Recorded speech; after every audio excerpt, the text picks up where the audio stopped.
Afternoon, everyone. We appreciate you being here. This is whatever. Okay. This is the beginning of something great that's going to happen. We know that you'll be pleased with this. I was asked one question by the consultants, and that the question was simply this: can James Campbell stand another 30 years like it is today? And of course you know what the answer for that was. But we feel like that it's a good opportunity for us, and Mr. Wright, Norman Wright and his department have worked hard to get us where we are tonight. And at this time, I'm going to ask Norman if he will come and kind of set the stage for what's going to take place at tonight's meeting. Thanks again for being here.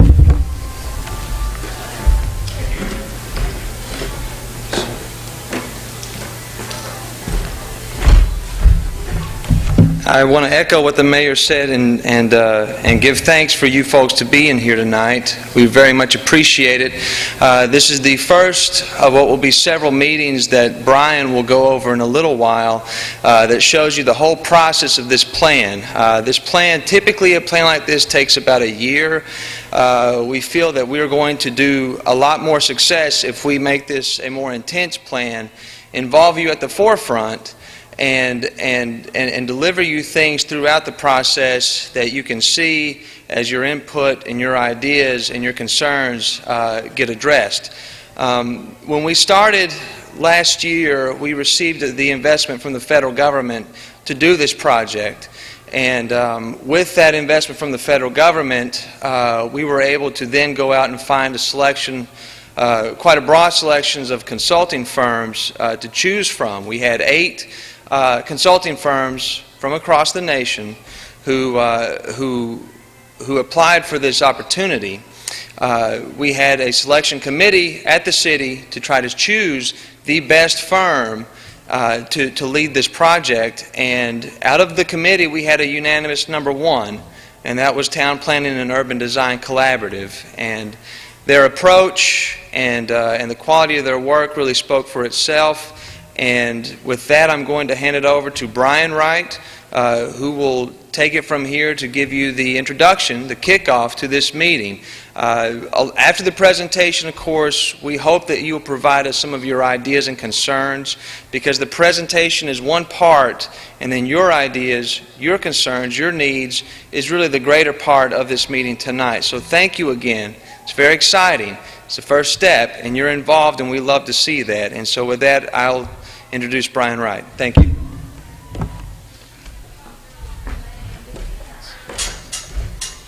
All right.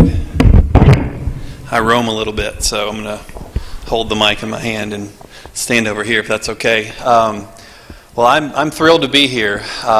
We work on projects all over the country, and for me, I actually live in Franklin. And so I get to drive here tonight instead of getting on an airplane, which is a big deal, because normally I'm having to fly everywhere. There's several other reasons, too, that I'm excited about this project. And one is that it is an opportunity to impact an incredible change for the future. The type of project this is, looking at a corridor master plan, this is a corridor that everybody uses through the city so much, that it's really going to be impactful, the end results of this. Before I go any further, though, I know I'm going to forget to say this. In the back, we're about to pass around some sign-in sheets, and if you could just put your contact info in there so we can keep you up to date on things that are happening here, because this is like Norman said, it's a several month-long process with several opportunities for you guys to give input Now tonight is a presentation at the beginning, but I'm going to keep it short and sweet and really get on to the question and answer portion, because that's the whole point of this process. Our public process is not about us coming and telling you what we think it should be in Columbia and on the corridor. It's about asking you what you're thinking about, what's important to you, and you'll see this as we go through in the surveys we're going to pass out at the end, and I'll keep asking you questions over and over and over. Now that said, we'll take your input as we go through this process, and then use our professional expertise to help you guys craft your vision for the future and literally draw the plans for you guys. Unless some of you can draw too, we're happy to have you come help us. But I'll go through the presentation here, and we'll get down to the nitty-gritty in a minute. What we're going to do is talk about several big ideas, though. This was something that Norman that he glossed over quickly, but it's a big deal. I think that the government money that he was talking about that's funding this project, the study, was from the U.S. Department of Housing and Urban Development, HUD, and they had 800 submittals from around the country for cities wanting to be included in this grant program that they have. And Columbia was one of only 62 or 63 that were chosen to participate, which is a big deal. You guys somehow sparked their imagination. You had a great grant proposal, and they were on board. Now, that said, the grant specifically talks about, HUD has these 6 livability principles. And the principles are: provide more transportation choices, promote equitable, affordable housing, enhance economic competitiveness, support existing communities, coordinate and leverage federal policies and investment, and value communities and neighborhoods. So those are pretty broad and sort of holistic concepts, but they have some underlying components to them that we'll explore as we go through this process over the next several months. Here is the corridor that you guys are so familiar with, obviously, and this will be essentially the study area, but these boundaries will sort of grow and expand and contract, and we'll work out what are the most important areas along the corridor to study to have the most positive impact for the future of the city. Now, one of the things we've done thus far, pretty much we come with a blank slate. We have nothing prepared ahead of time except for the presentation. We don't come with preconceived notions, but we had a few meetings to get a little bit of background, to hear a small sampling of what some of the citizens around town think and the city council members. And so it helped us then to start to shape this presentation so it's more relevant to you, because this is literally a new presentation that we've been working on specifically for Columbia. This isn't one I do all over the place. Now, one of the things that we've heard is that the USDA has categorized you guys as a community that has some economic distress going on, and everyone's talked to us about that in our meetings, and it's no secret. And so we started thinking about some of our other work that we've done in the realm of disaster response, because we talked about these two concepts about surviving and thriving. Now, and I'm going to go into what I mean by that and see how that relates specifically. Now, some of these are extreme images, nothing graphic, but they're extreme, and just to make a point. And so for the sake of discussion and spurring thoughts and conversation, I'll use some extremes from time to time. So here you see, this is the storm moving in over Birmingham, which is actually where I'm from originally. Here's tornadoes, here's hurricanes. We look at, the aftermath, what happens. This is Haiti after the earthquake. This is actually Greensburg, Kansas, after the tornado wiped out the entire city. And then this is New Orleans after Katrina.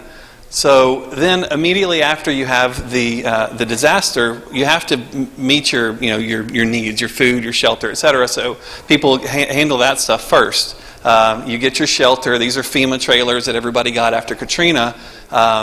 And this is what day-to-day existence was, supposed to be on a short-term basis, but ended up being multiple years for some people. Now, that said, so that's surviving, right? And there are certain increments between surviving and thriving. What if, instead of just this was actually what FEMA passed out? in the end, what happened was once the FEMA trailers were distributed across the country and the living conditions were such that people weren't happy with it, a group of architects and planners from around the country came together to come up with an alternative that FEMA has now adopted for some of their housing. These are called Katrina cottages, but really it does all of the same things that the FEMA trailer does. It just happens to look like a small cottage that would fit into a lot of communities. And so this is, again, an extreme example, but here are other versions of them. A little bit more expensive than a FEMA trailer, but not much more. And they, as you can see, can be moved around from place to place on the flatbed truck or the train, just like the FEMA trailers can. So there's another type of disaster that's come along, and it's suburban sprawl. Now that's an extreme statement there. The good news is that suburban sprawl, while it has all kinds of negative impacts on the environment, the quality of life, the character of a place, it happens to be the preference of most Americans today to live in this suburban lifestyle. That's what people want. And so how do you take that concept, giving people still what they want, but also addressing some of the ills? Now, the good news is that, this is, again, an extreme example. This is about one of the worst corridors that I've seen in a suburban setting. This is 11 lanes of traffic across here.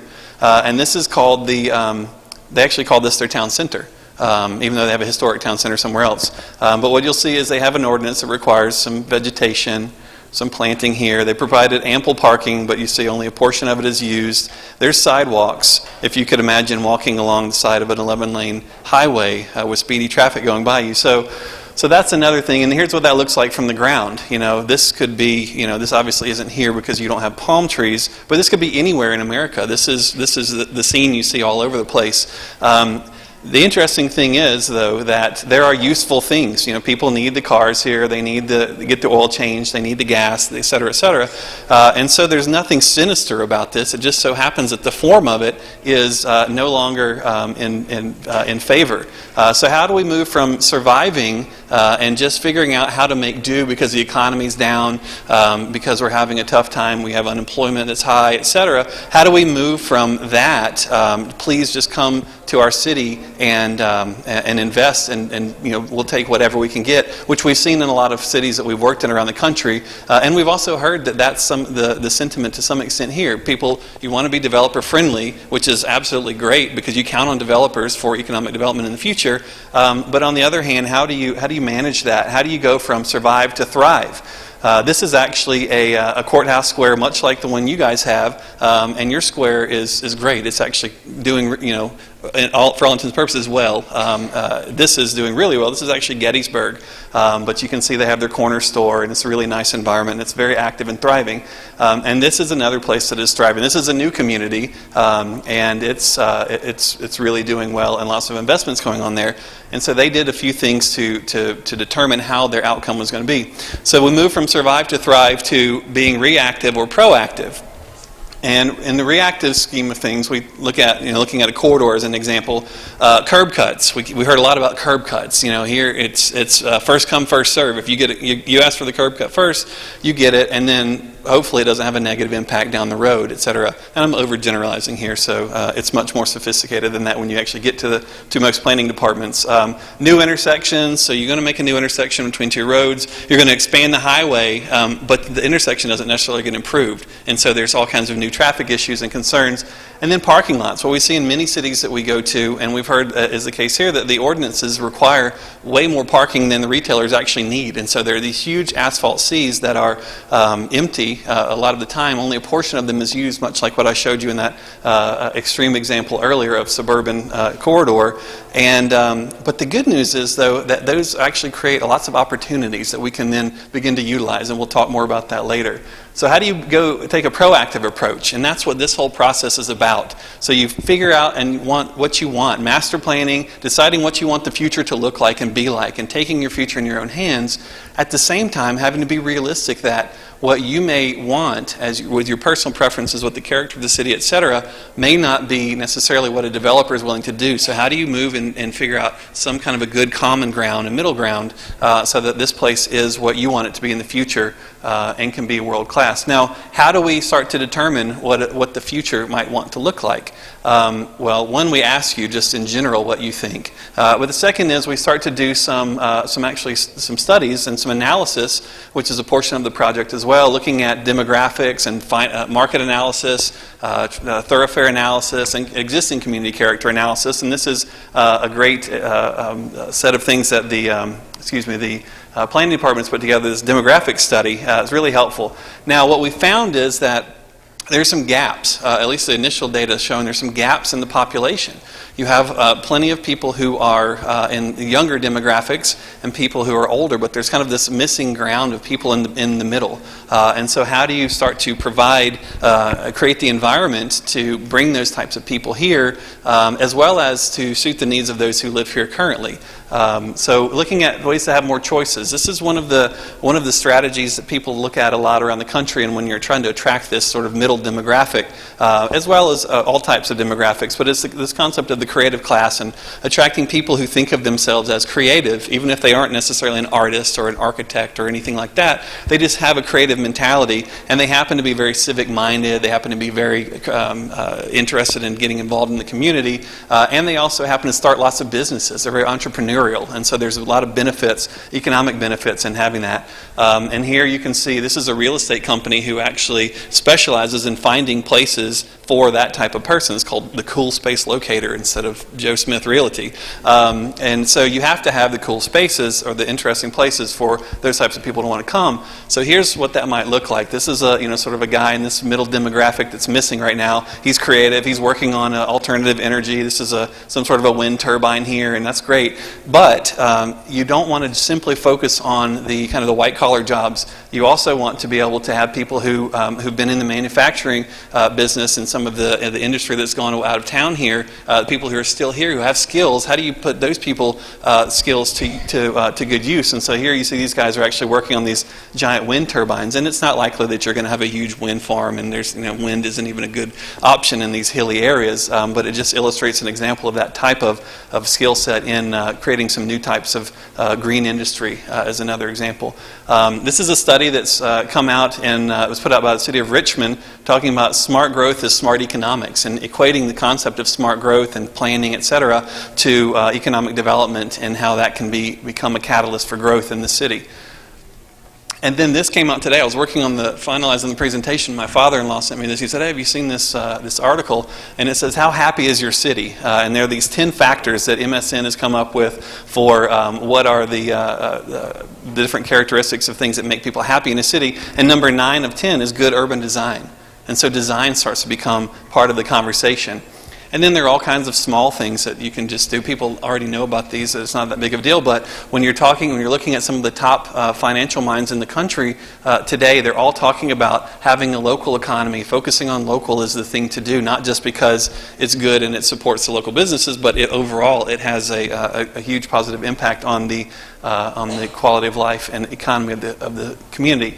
The report that I showed you from Richmond talks about alternatives to suburban sprawl, offer significant benefits for businesses, for local governments and taxpayers, for individuals and household finances including. I'm not going to go through all these, but we'll have this all available at the end. But the point is that giving these alternatives instead of just going with what everyone's doing around the country, having your city be the same as every other place, will actually have an economic benefit on your community, not just a touchy-feely quality of life benefit.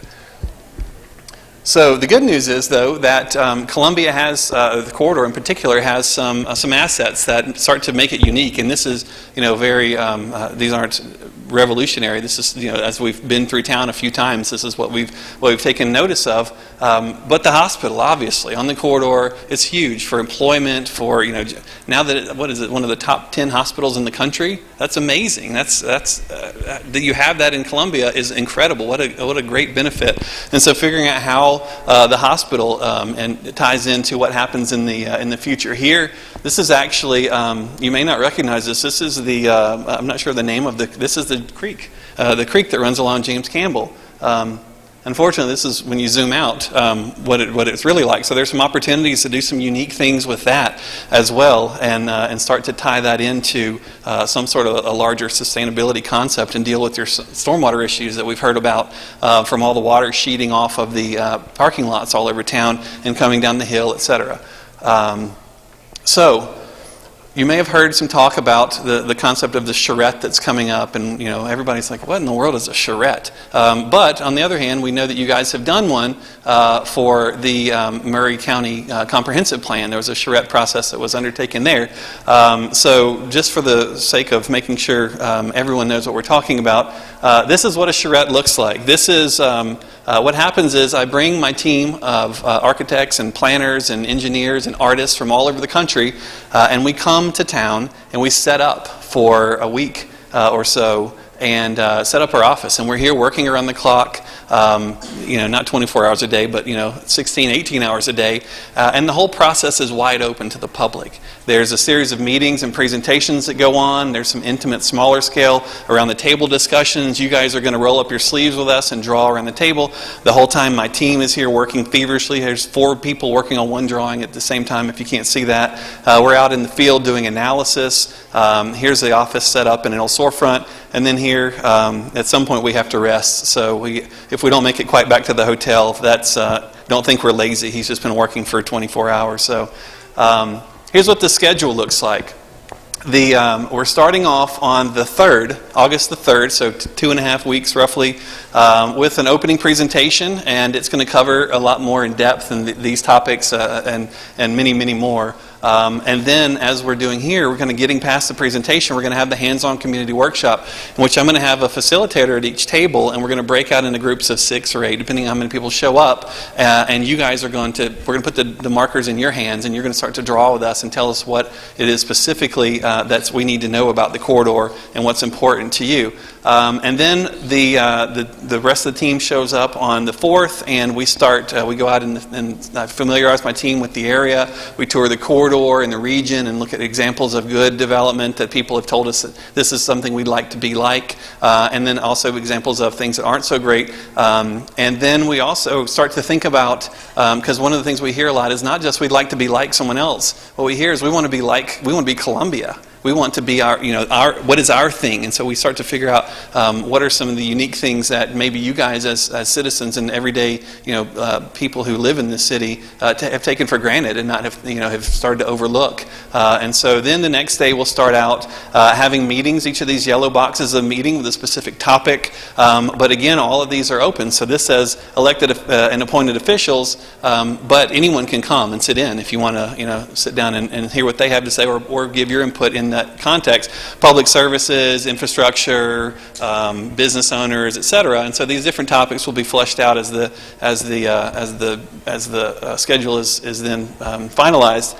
And then on Saturday we're having a public review and pin-up where we start to say, okay, here's what we've heard thus far, and here's what we've been drawing thus far, and give us your feedback and tell us what you think. Are we on the right path? Are we going awry here? Do we need to figure out something else? Because all the time while these meetings are going on, I'm pretty much the only one at those meetings besides Emily, and the rest of the team is still in the back working. And so we're going to have these meetings happening in the space where our studio is. So you'll be able to. It happens real time. So my team members hear what's being said, and then they'll start changing the drawings based on what's said at the meeting over across the room from them.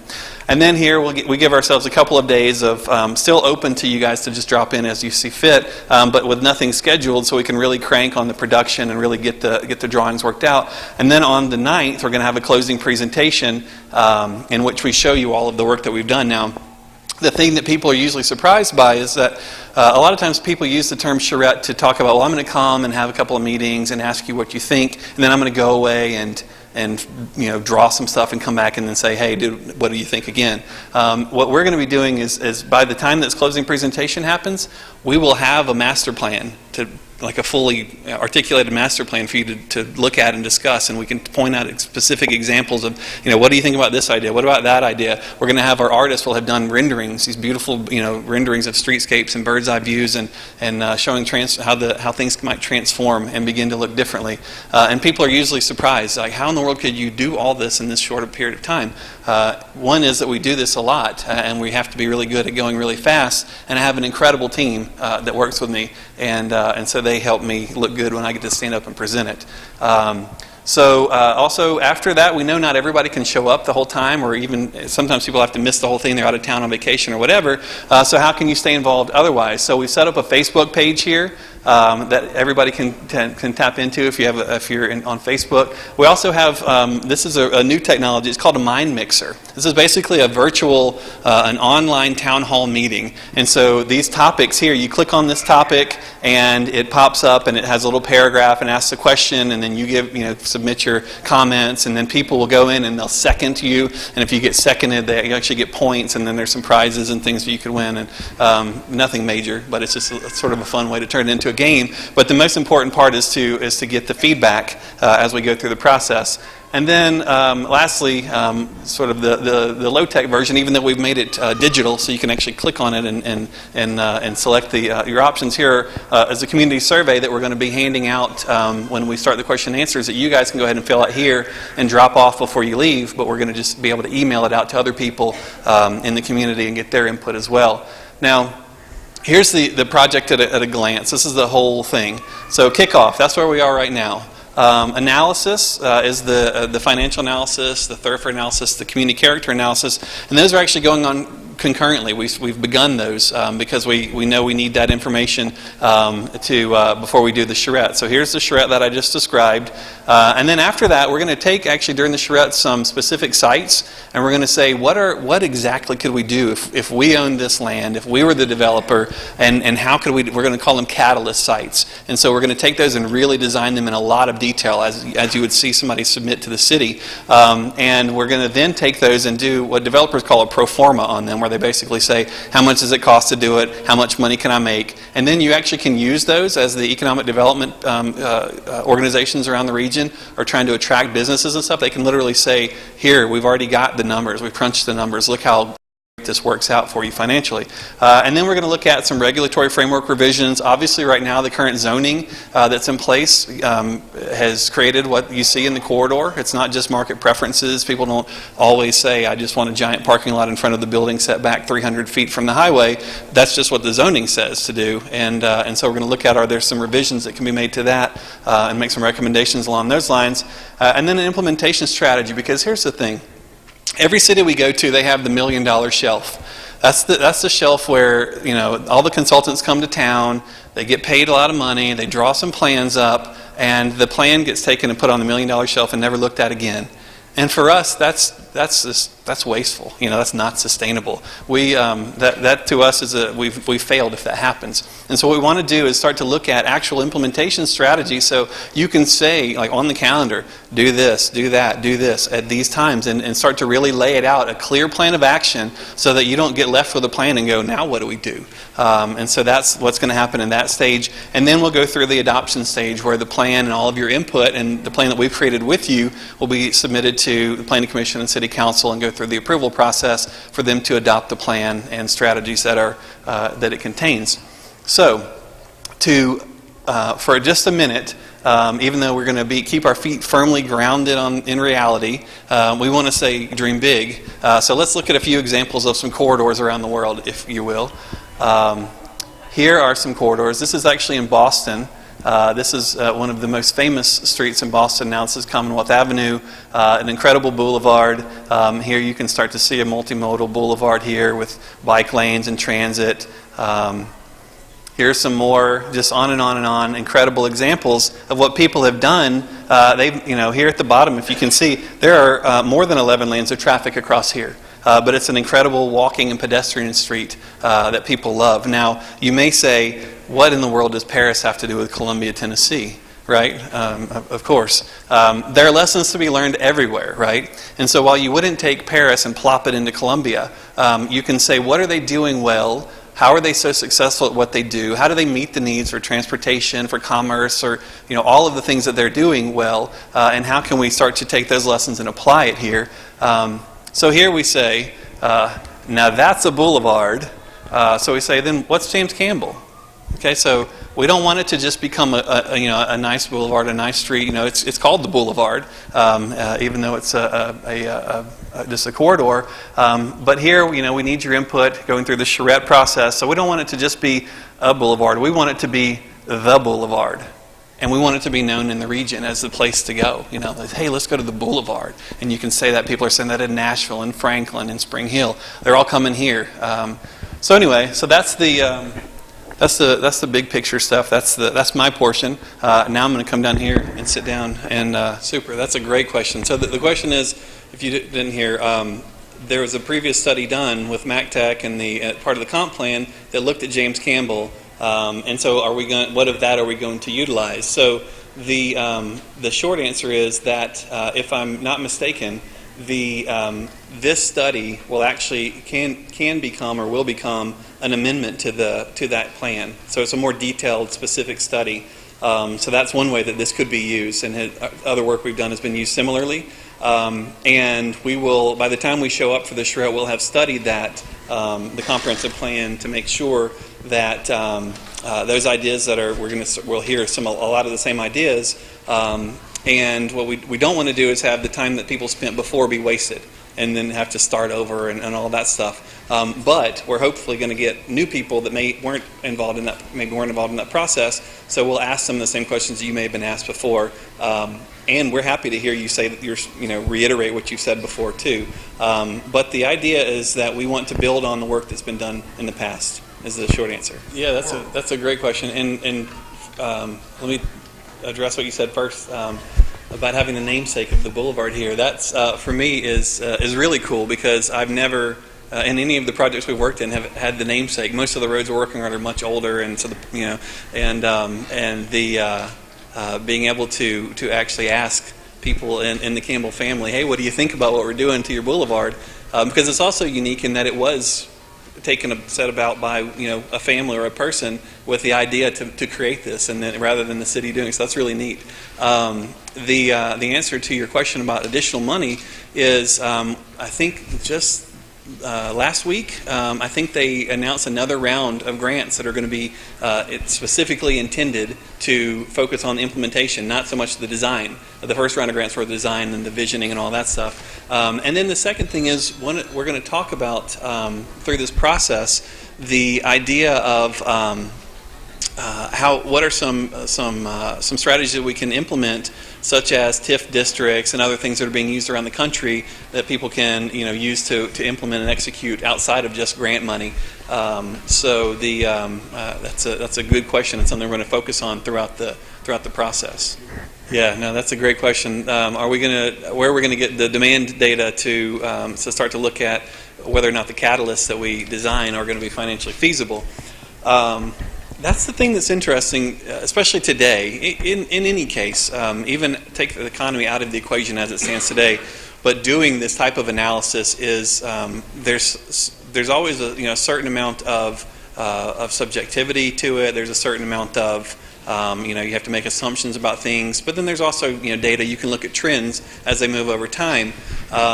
The thing that's unusual now with the economy as it is, it's nearly like all bets are off when you're doing financial analysis, and you say, well, surely things are going to be better than they are today. How do we forecast that? And then the other thing is, when you're looking at the types of big ideas that we're looking at here, this will the idea is to focus on a lot of bringing in people from not just the region, not just from the next city over, whatever. This is if you create a place of the character we're talking about here and do the things we're looking at, it's a national draw. It's like, how in the world did Franklin get Nissan to move their headquarters from California to Franklin? And so there are certain attributes that the city had that made it desirable to them. But one of those things was it had the type of the character and quality of life that their employees would accept. And so today we focus a lot more on the employees than we even do the CEO of a company when you're looking at whose preferences you're going to meet. And so that's really interesting. But I think that our financial guy, Skip, who's going to be presenting the data when we have our pin-up or our presentation prior to the charrette, just a few days before, we'll go through all of that, the specifics of what, how he's undertaken the study. But a lot of it is more so not trying to take a conventional approach to the market analysis. It's like, how do you do something? What's the market analysis for the new economy, for today, for the new preferences, and all of those things? Because there's a real paradigm shift. It's not maybe your preference to live on a large lot with a large house and all of those things that you see in a typical suburban life. However, a lot of people today aren't able to implement their preferences, so they're having to figure out what's the next thing, what's the other thing that I can do that meets my my lifestyle, my economic means, etc. And how do you position the city to provide those new things that have never been anticipated before? So the answer, I think you'll enjoy hearing Skip when that presentation is. But do you know what date that is? When? Skip's, yeah. The 2nd of August. That'll be at City Hall. Yes, sir. Well, yes and no. That's a great question. Thank you. So is the 2050 too far of a horizon to expect people to get behind it and support over that period of time? I think for us, 2050 was it's a good round number. It works nicely. It has a good ring to it, if you will. But the way that we approach things, we actually look at planning on a 100-year horizon. We're not planning for those of you who are sitting in the room today, for the most part. I mean, we are, but we're not. A lot of the things that we're doing have a, hopefully have a 1-year horizon. Other things we're doing have a 100-year horizon. And so we're looking at we have to be visionary and futurist for a minute. And so as we go through the process, and I appreciate you bringing that up, because it reminds me that we need to focus on there are different stages and increments of your personal investment in this and your time and your interest, but we really are, we're going to talk a lot about future generations and those kind of things that are, it's a bit hard to put yourself in those shoes, even for people who have children and grandchildren and et cetera, because we all know, well, my house is right here and I'm concerned about this intersection and I get tied up in traffic there every day, and how's this going to affect my business, and on and on and on. And so many times throughout the process, we're going to ask you to step back from your individual concerns and your personal concerns to think about the future, and so hopefully we'll hit on every point, and we'll keep people's involvement. And that's the thing that's that we're, while we go through this process, it's about creating a plan, but it's also about creating the contingency of people who are going to see this stuff through at all stages and at all levels. We want to go through a process of showing you guys things that are being done around the country and around the world that you may not even be aware of, that you may not have thought about being relevant to here. All start to help you guys become creative with us and spark ideas. And we're going to think about short term and long term and very long term. So 2050, there was a time when it was long enough in the future you could do 2020 plan, and that's all cute because hindsight's 2020. Now we don't get to do that anymore. It's too soon, so we go for 2050. But we could do 2049 if you want to get started. Yes, sir, in the back. Right, he was just seconding the idea of long-term thinking. Good, yeah. Central Park was on a 100-year plan, he said. So, and thinking 500 years in the future, I like that. I'm up for it. What is that? Yeah. Oh, yeah. Sorry. When you're done with your survey, by the way, leave it in your seat. Don't take it home with you, because we don't want you to have to fool with getting it back to the city hall or whatever. So, but that's not to end the discussion by any means. We're just getting cranked up here. Yes. Yeah, no. The question is, will we help you guys start to see some of the things that you currently have as assets and how to utilize those? We definitely will. That's one of the things that we like doing. We like to say, okay, here's this. I remember we were doing a project in California, and we came in. I was showing the presentation, and I was like, oh, here's some great things about your city. And it was, the people said, is that our town? Is that here? It was their city hall. The place that I took the shot from, the angle that I took the shot from, they saw it in a whole new way for the first time in just a photograph, and something as simple as that.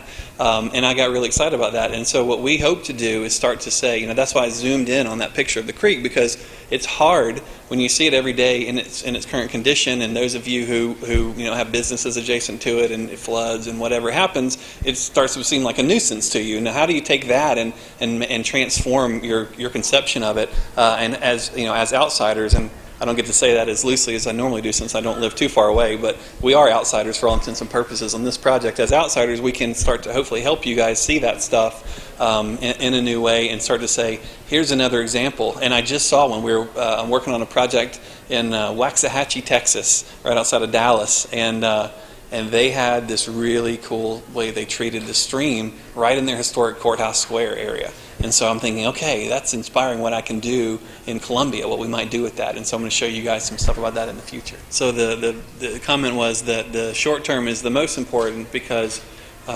neighbors to the north, and I'll just go ahead and say, because we've heard a lot about Spring Hill, they're doing really great and attracting lots of people and business, etc. And likely they're actually, it seems like the data is showing that they're drawing people out of Columbia. And so how do we immediately stop that? And one thing that we actually love, while it doesn't seem like such a blessing at the time, we love having competition and having a rival. When you go to the Siena, Italy, they have a horse race there every year called the Palio, and it's been going on for centuries. And each neighborhood has their own rider and has their own horse. And it's like a bareback race around the town square, and people literally die riding the horses. But it's like the most important thing for who wins that race. Now, that seems trivial compared to economic development and important things like that. But because of that civic pride and the things and the competition that they've bred amongst themselves, each neighborhood is trying to improve itself better than the other one next to it. And so here we can do the same thing. What we're going to seek to do through this plan, and again, short term being a main focus here, is create for you guys what we call municipal advantage. How do you have the advantage? Like in the business world, it's market advantage. What's the municipal advantage here? And how do we transform the conception of what is Columbia? And an interesting thing. Now, I'm going to report back to you guys things that I've heard throughout, and hopefully you'll bear with me because I'm not just making this stuff up. But a lot of the stuff needs to be said. And this is the kickoff presentation, so we're supposed to stay, rah-rah, exciting. But we are, sometimes we need to talk about the hard things like this competition, and we'll do it tonight. How about that? But we've heard that, there's within the region, kind of a conception of what is Columbia, and it's all about mules.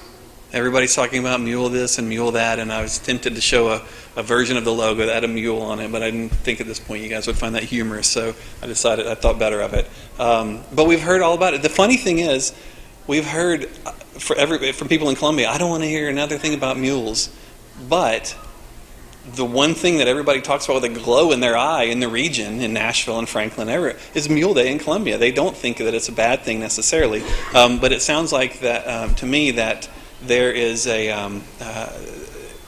there's nearly kind of oh, we're just Columbia, we can't do better, and that's what I'm hearing from people. Not everybody, by any means. And so for me, one of the goals of this process is to get you guys all excited about what you can be, what you can do, short term, long term, and what can we create for you guys that they don't have in other places around town. So you're not going to beat Spring Hill at its own game. Like they're ahead. They're doing their thing. So what's the better, cooler, newer version? And not just, we're going to use stone where they use brick. Or we're going to, not superficial stuff. I'm talking about important, real stuff that people really look at from around the nation in determining what about Columbia? What is this place? And so, we're going to think about those things, and we understand that, and we've heard it a lot, and we'll address it in depth throughout the week. So please keep coming back and challenging us to say, yeah, that's great and all these pretty pictures, but how do we do this thing? Yes, in the back.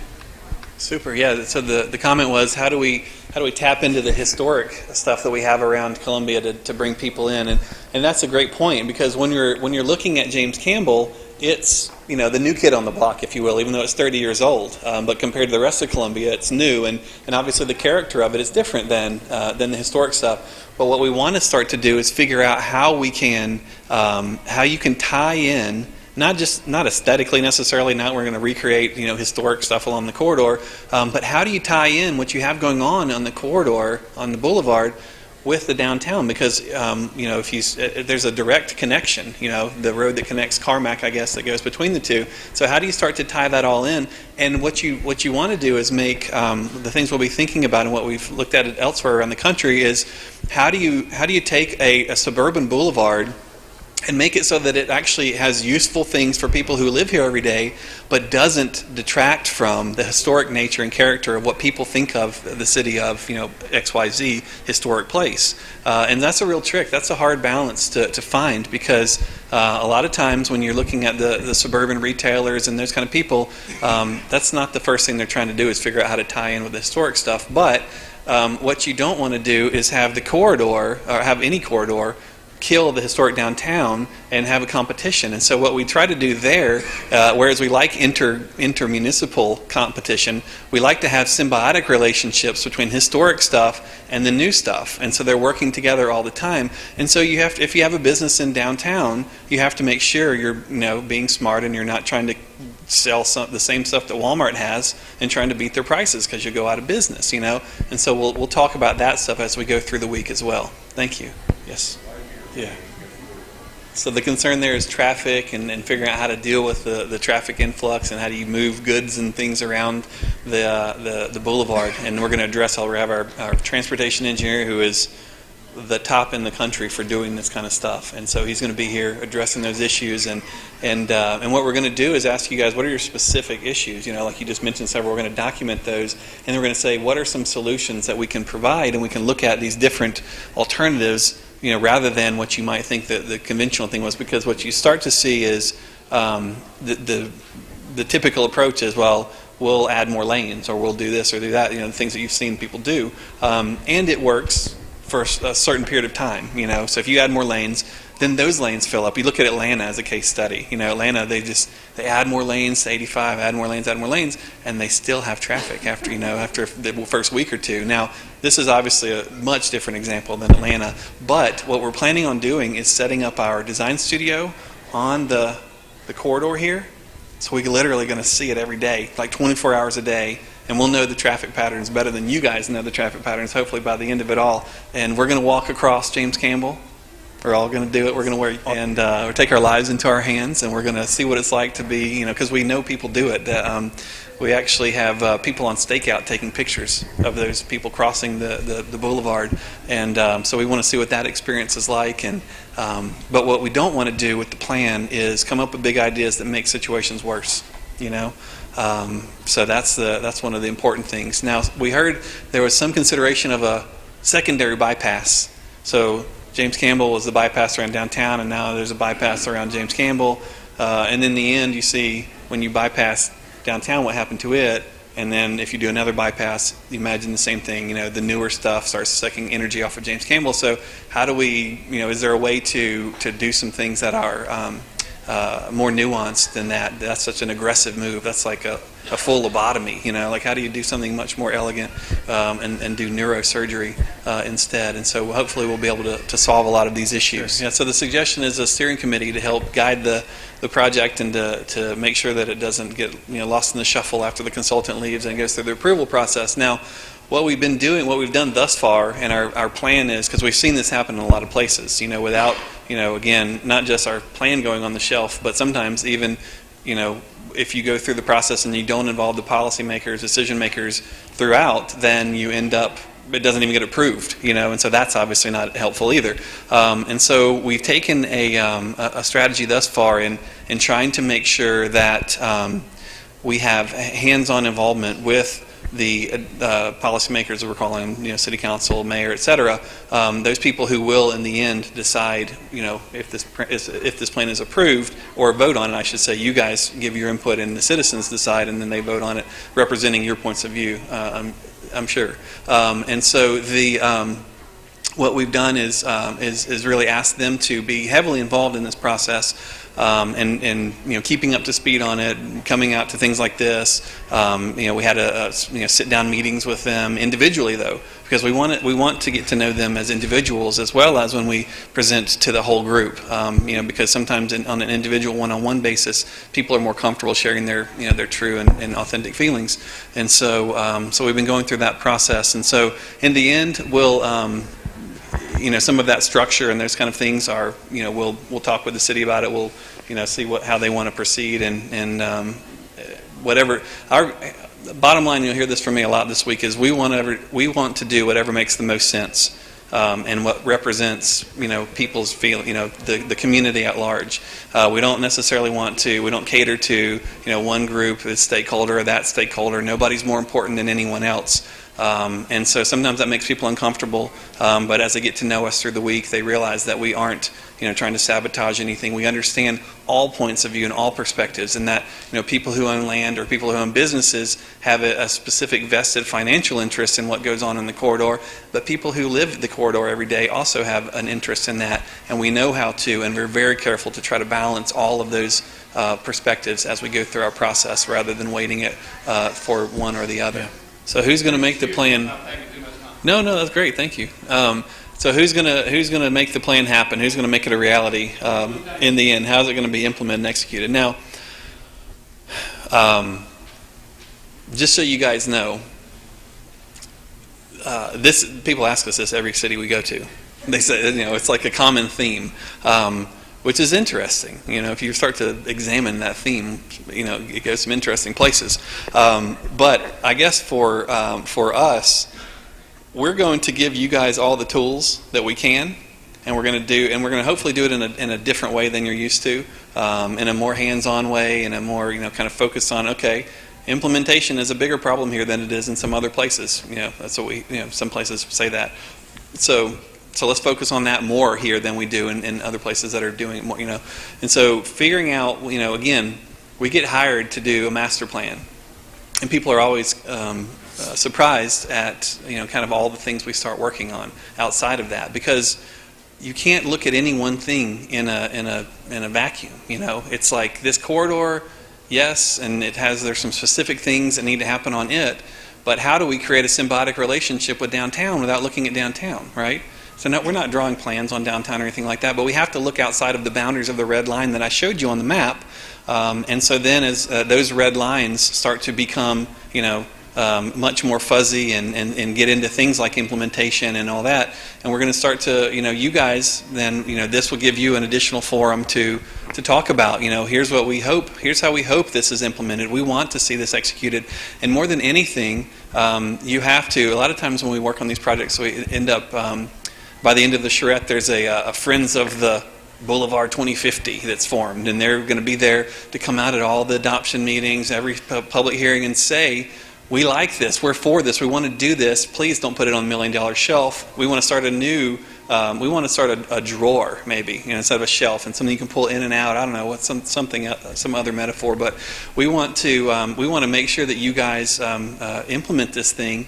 And we want to say we support it, because lots of time what happens is people get excited and we get everybody's fired up by the end of the charrette. We love the plan, we can't wait to see it happen, on and on, and then they assume everyone else likes it, and then the 5 people who are concerned about something that didn't show up come out and speak against it, and then city council or whatever says, oh, well, obviously no one likes this plan, so we'll approve it, but we'll put it on that shelf, whatever. So we'll do as much as we can to help you guys with that. But I think I'm really excited in that our interactions thus far with your elected and appointed officials has been really great. We've heard a lot of people with some new progressive ideas, stuff they're saying stuff to us before we even have to say it, and that's not the case in every town we go to, and so I'm really excited about that. So time will tell, but that's on you guys as much as it is on us. We'll give you the blueprint, and you guys make it happen. Yes, sir, in the back. Sure, thank you. So the comment is looking at things generationally and not necessarily focusing on any one generation's preferences, and how do you incorporate all of that stuff. Now, that said, I'm going to have to ask you guys, since we've identified a gap in the demographics, if you will, that I just talked about, I'm going to have to ask everyone to play fair. And we're going to have to speak for those people who aren't here. Because even if you're here and you like it the way it is and you don't want things to change, which we hear a lot everywhere we go, every city. So if you're thinking that, you're not alone. But if you think that and you're also then seeing the economic distress and all of the other things that everybody's concerned about, you have to do something different or else, right? And so one of the things you can do is attract new people, attract new business and all of that. And then in the process, by being proactive and thoughtful in how you do it, you can also protect the parts of Columbia that you love the most. The things that you like about it that you don't want to change, then you can keep those things from changing. Now that said, I've never been to any city in any presentation and had anybody in America tell me that I love the way that our suburban corridor looks. I love it so much, I don't want to see it change at all. Forget it. Don't even think about changing it. Everybody that we've ever talked to, and to everyone we've talked to in Columbia as well, it says there's a lot of room for improvement, things can change, it was great when it was built and all that, but for us to be competitive in the future, we need to take this opportunity of this grant and this study opportunity to be able to implement and execute a plan, devise a plan that can then make the new businesses come in, and not just looking at the new restaurant, or everybody's excited about Chick-fil-A's coming in and all that. That's exciting, but looking bigger picture even than that. Not just what's convenient for you in your lunch break, but what's going to have a huge economic impact. And is there opportunity for office? Is there opportunity? And one of the things we heard over and over, people saying we'd love to see some mixed use on the corridor, on the boulevard, and actually have some housing opportunities and all of these kind of things, which ties in with the HUD principles. Now that said, if you've walked outside right now, it's hard to conceive of that. It's hard to imagine anyone wanting to do anything but shop on the corridor. And so that's part of that dreaming big, and that's where we're going to help you guys with some of those things where it's just nearly impossible for you to visualize, but really seeking to find opportunities for improvement. Now, that said too, for those who own businesses and own property and all of that stuff, the approach that is a typical conception of how you transform a corridor like this for the future and incorporating these ideas has an incredible economic plus, a positive impact on those persons' businesses, those persons' property values, etc. And so it's really like a win-win. Everybody in the community gets the things that they're looking for. The people who have the land and the businesses, whatever, along the corridor get incentive. You have to incentivize. And like our current process now is, okay, well, you submit a plan under the current zoning, which no one really likes the zoning that's in place. This is maybe not in Columbia, but most cities, so we'll just say, in general, somewhere else besides here. But no one really likes what the zoning's giving them, the built result. And so how do we get people to do what we want? So we penalize them, we beat them up in the planning commission and the city council, and we fight over the color of their sign and their awning and this and that. And I say every time, have you seen the building that the awning's attached to?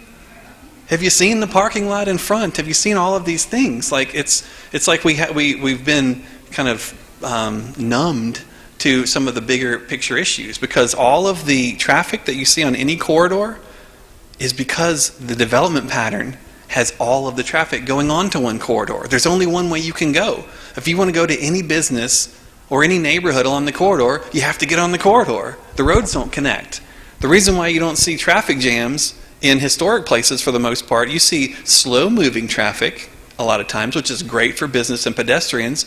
You don't see traffic jams because there's a connected network of streets. There's a multitude of ways to get from one place to the other. But in the kind of the vintage of the planning principles and the zoning that was implemented and executed in every corridor, suburban corridor around the country, that wasn't anticipated. It was like, oh, we're going to move traffic quickly here, and you get on and you have, so now these issues of curb cuts we've heard about and all of these things. So we're going to focus on those kind of concepts too, and looking at big picture quality of life things that end up having a positive impact on traffic. How crazy is that? It's a win-win. So we're going to look at those details. Yeah, we totally ran them off too tonight. They were all at the mall until we got here, so that was the thing. Am I here? Are you having hearing issues in the back here? Okay, great. So I'll hold the mic up to my mouth more. So the demographic, the gap that we've seen of the people who literally don't exist, rather than those who aren't here tonight, is between 35 and 44, 35 to 44.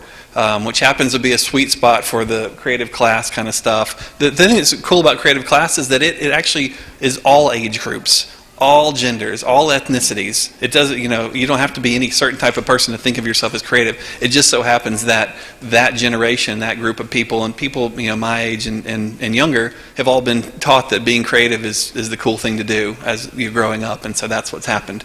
I saw somebody's hand, a new hand. Yes, sir. Right. Thank you. So, what's the problem we're trying to solve? What's the point of doing this? Kind of it. I've been asked to articulate it.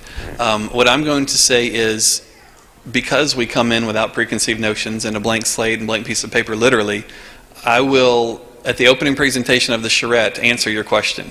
So I have between now and then 2.5 weeks to figure out what's the point.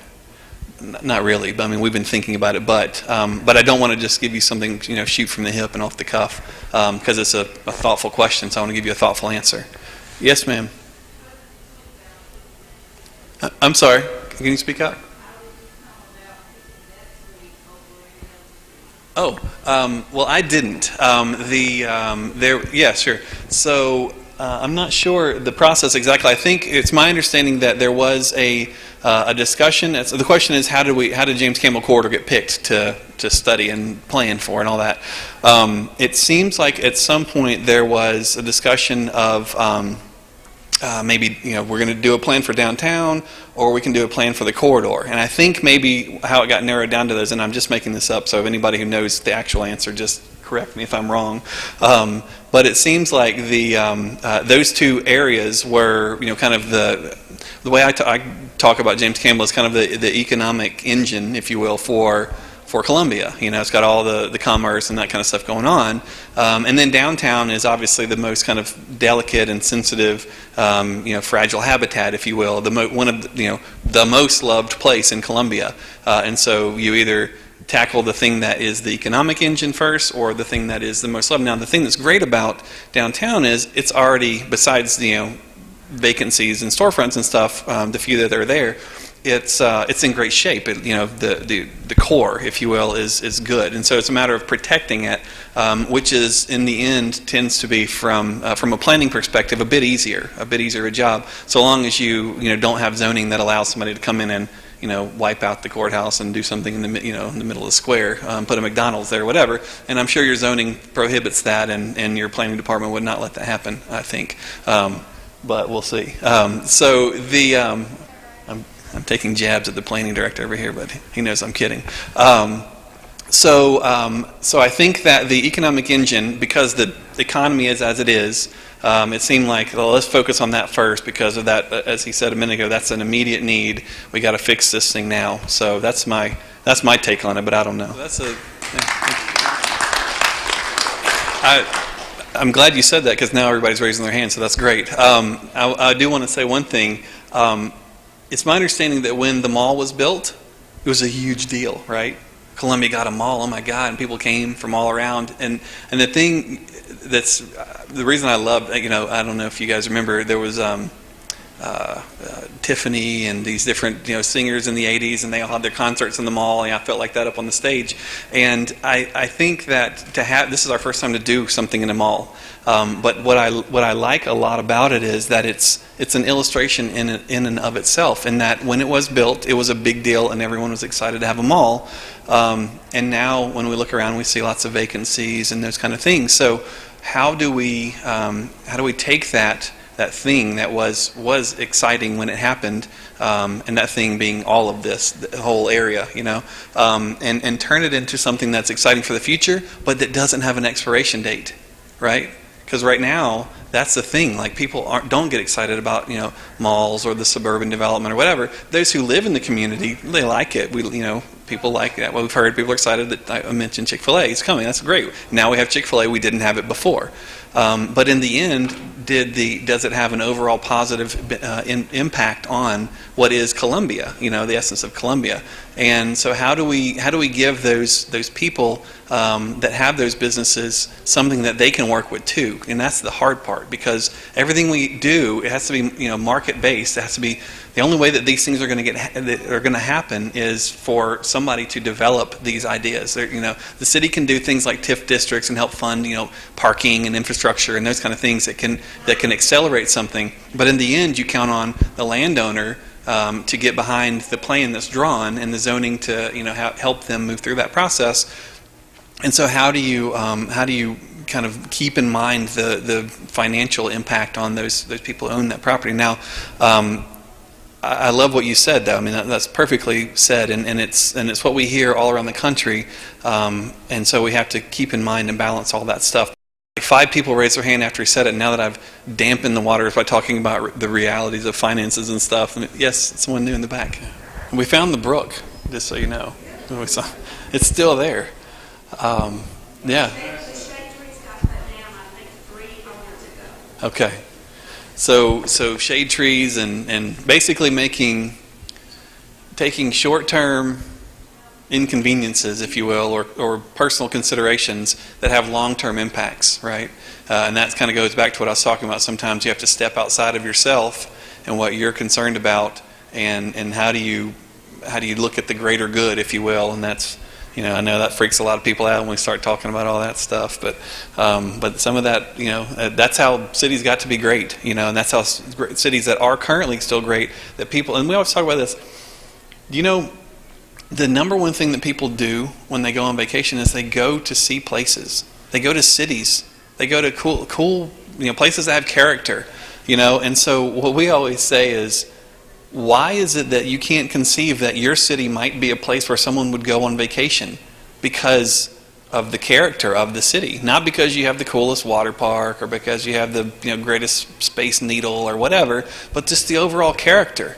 And the thing that's really amazing is that it doesn't take much character to attract people, because most of America is so devoid of it today. People are desperate for authenticity. At least in my generation and younger, and some of the missing gaps that in your demographics that you have here. And then also too, I think now people who've really enjoyed the kind of the America lack of authenticity over the years have now said, you know what, that was fun for a minute, but now I want to get back to my roots. And everything you see today is simple this and simple living and getting back to basics and all that. You want to go green and all these things that it's like they're buzzwords, and they can be really artificial on the one hand, but on the other hand, it shows that people are just so desperate and they're seeking out these things. And how do you make a place? How do you create a place that does the things that the corridor needs to do, and has commerce and moves goods and people and all of that stuff, that also provides that experience, that authentic experience. And as I was thinking about it, Columbia, you had your different heydays, your boom times, and then you had your phosphate stuff, I guess, and then the phosphate everybody went away, and everyone's like, what do we do now? And oh wow, the cars are here, yay, let's go do that. And now that's gone away, and what do we do now? So for me, it's like we see this all over the country. Cities put all their eggs in one basket. They put all their eggs in one corridor. They put all their eggs in one industry, whatever. Anybody who's investing in things knows you've got to diversify your portfolio. How do we diversify your offering in Columbia so that if one thing goes away, you got something else? If that thing goes away, you're still fine, And so that's the thing. It's like, that's what's real. When you talk about sustainability, and there's all the environmental component of that, but financial sustainability, economic sustainability, social sustainability, and all of those things are embedded within that statement. And so when you hear me talk about sustainability throughout the week, don't think I'm just talking about snails and minnows in the brook. I'm talking about big picture sustainability too. So. Yes, so improving the quality of housing to attract people, and that's true. And you hear all the time people talking about, well, if you do this, then this will happen. And then everyone's like, oh yeah, if you build it, they will come. Right, okay, sure. And it's become, ever since that movie, I guess, Field of Dreams, people joke about it, and it's cliche. But it just so happens that today, studies have shown that if you don't provide, you have to do it first, because they're not coming. They're not, there's a few pioneers who are like, oh, I want to move to Columbia, or I want to move to this city or that city, and I want to make it more awesome than it already is. I want to improve it, and I'm gonna be a pioneer. Yeah, there's a few people like that, but really what happens is people go, okay, I've just graduated from college, or I'm tired of this old job that I had for 2 years, and everybody works like 2 years and moves to the next job. The younger generation see that. And so what do I want to do now? Well, it's not what I want to do now or what's my job. It's where do I want to live? People say, where do I want to live first? And then I'm going to figure out what job is available to me there. They figure out where they want to live based on things like the housing stock, the civic opportunities, the character, the politics of the place. Is this a place that gets things done? Is this a place where they did a master plan last year? That's incredible. I want to go there because the stuff in that plan sounds great, and I want to help make that plan happen. But I heard that nothing will happen. They always do these great plans and nothing happens. And so that's a detractor in certain cities around the country that people come to. Thank you. Appreciate you having us here. This is neat. As I was contemplating doing a presentation here, because sometimes we do it in these grand halls or historic courthouses or whatever, and I'm like, our first mall. This is great. Now I can tell everybody I've done it in a mall. So I'm excited. And the thing that's for me the most important about what you said is that doing things like this, handing out a picture like the picture that we've handed out, and showing pictures like I showed in the presentation, could really freak out people who have businesses on this corridor. Like, oh my God, are you kidding me? This is, just because it's change. One thing we've heard over and over is that a lot of times people in Columbia don't like change. And that's from Columbia people telling us that, not from Franklin people, okay? So, and so I'm glad to know that you who are in the middle of all of this are excited. So that's a great, yes. Yeah. Well, one thing that I always do is, as I say, each of you who is here has to go tell at least 3 people. Okay, so then we'll have 3 times as many people or more. And so my other thing is what works here, because that's the thing. Some places we go, you can do this, and that works every time, and everybody comes out. Other places we go, sometimes if you just say something really controversial. We're going to make the Boulevard a pedestrian walkway and no cars allowed or whatever, people freak out and then they'll come, so hopefully the newspaper just reported that. So what works in Columbia? Sure. Now some of the things that we're going to do, and this is, we have our sort of bag of tricks that we normally try to do to get the word out, and the message is one of the most important things of what we say.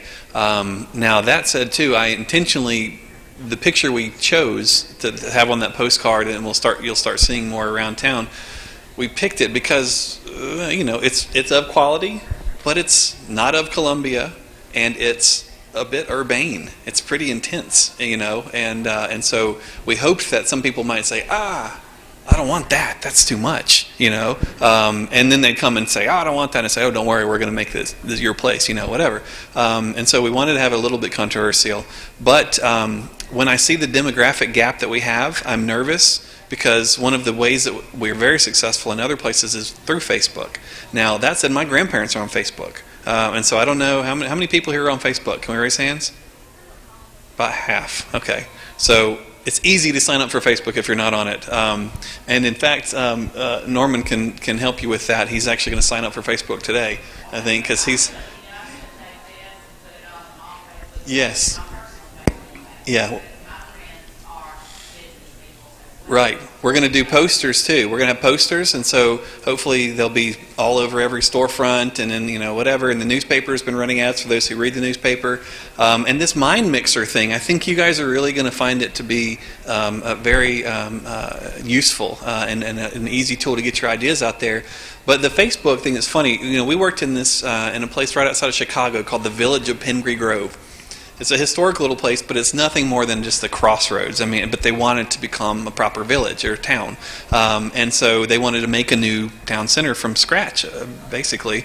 And so the primary demographic there was the people who are lifetime residents. They lived there since they were children, and so there was a much older demographic there. And so we thought, oh, well, we don't know about this Facebook, if that's going to work. But we opened it up, just a few days before the charrette, and by the first day of the charrette, there was had 150 friends already, and they just every day keep adding. And since then, since the project finished, they actually took the Facebook page, and now it's just the city's Facebook page, and people use it. So it became a useful tool for them. So, but in the end, our strategy is to do whatever works the best, and we'll have to try a bunch of things, and those things that work will work, and there's things that didn't, and but it's different every city we go to. Unfortunately, I wish there was a good.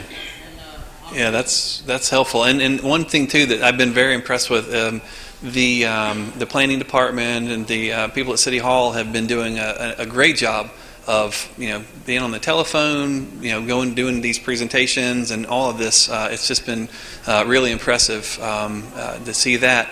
And then we are, just so you guys know, hopefully I don't look it, but I'm a bit tired right now, even though we haven't started the charrette, because we have been, since we've compressed the time frame, as Norman mentioned, we have been working 16, 18 hours a day probably, trying to get this stuff ready to go, because what we don't want to do is compress the time frame and then not have it be a proper process for you guys, which means we have to do extra work.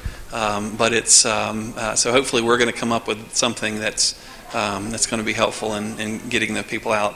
And it's really, we just challenge everybody all the time, because for me, being the guy who has to stand up in front of the room, it's way better to do it to 400 than 4. I used to play in bands in college and stuff, and somehow the energy and enthusiasm to play in front of 4 people isn't quite the same as 1,000. So please, just tell everybody, and we hear word of mouth works really well in Columbia too. Some places it doesn't because people don't talk to each other, but apparently in Columbia you guys still know each other and talk to each other. So who else? You guys have incredible endurance. This is amazing. Yes. Actually, that's a good point. If I interject right there, the whole concept of renting is something that in a lot of cities we go to, people are freaked out. They don't, for that reason, the landlord, they don't care, they don't maintain the property, and the tenant doesn't either. But that said, people also forget the fact that they were renters at one point in their life, and maybe they remember how they didn't care or whatever. But most people did rent at some point. But now the thing that they're saying with the new economy and all that is that home ownership as the goal is out. Like renting is the thing to do, because you need to be flexible and dynamic, so you can then change your job every 2 years, and not because people get laid off. It's just because the kind of ethos of people today, the younger generations and whatever, is you do what you love, and so that means you have to find that job. So you try one, you go to the next one, but to do that you have to rent, and that also works well with people with different financial means than they once had, and so the conception of what we think about and what rental properties are like is going to change in the future. And so as we talk about things for being for rent versus for sale, we have to think about it in a new way than we'd once did. Because usually when you say for rent in America today, it means some kind of an apartment complex, massive apartment complex in the suburbs, or a historic, large house that's been converted into several smaller apartments or whatever, that then gets run down, and then the historic building is no longer what it once was, and on and on. So renting has gotten a bad name over the years, and so we have to start to reconceive it, I think, is what we're hearing from the economists around the country. 10 minutes left. Oh yeah, they have more surveys over here if you want to take them to your neighbors, and then we'll at some point that survey will be posted online as a PDF, and you can click on it and be able to fill it out as well, and then you can bring them back with you to the opening presentation, because I know you're all going to be there, because you've all said so and challenged each other at this point. Anybody else have any? I'll say last question or comment, and then everybody raises their hands. Good. No, one thing that I've been excited about tonight is that I haven't heard any naysaying. No, there's always, and if somebody's out there, please, I do want to hear it, even if you're not, But so far, so good. Everybody's on board with the idea of turning things around for the future, and yeah. And one thing we see in these places too is that I don't know what it used to be like, but it's not even that places get run down per se. It's just that people's preferences and choices and what they find cool or exciting or whatever change over time, and all of a sudden you start thinking of the thing that you used to like in a worse way, even if it's just in the same quality. So you're going to say something else? That's what we've seen as well. So by show of hands, how many people are lifelong Columbia residents? That's really interesting. How many people are from other parts of the country? Wow, that's amazing. I'm shocked. That's unexpected. Wow, that's some interesting demographic information. Okay. Well, so August 3rd. No, is there something before the 3rd? Oh yeah, we're going to present the data, the analysis and stuff on the 2nd, and then on the 3rd is the opening presentation of the charrette. And again, that's all week long. So clear your calendars. Tell your work you're taking vacation. You can just come hang out with us. The studio location is to be determined, but we think it's hopefully going to be somewhere on the corridor, and so you guys can have easy access to us as you're doing all of your other daily needs, because we've learned that most people in Columbia visit the corridor on a daily basis, which is great for the corridor. So thank you guys so much. It's been a pleasure, and we'll see you.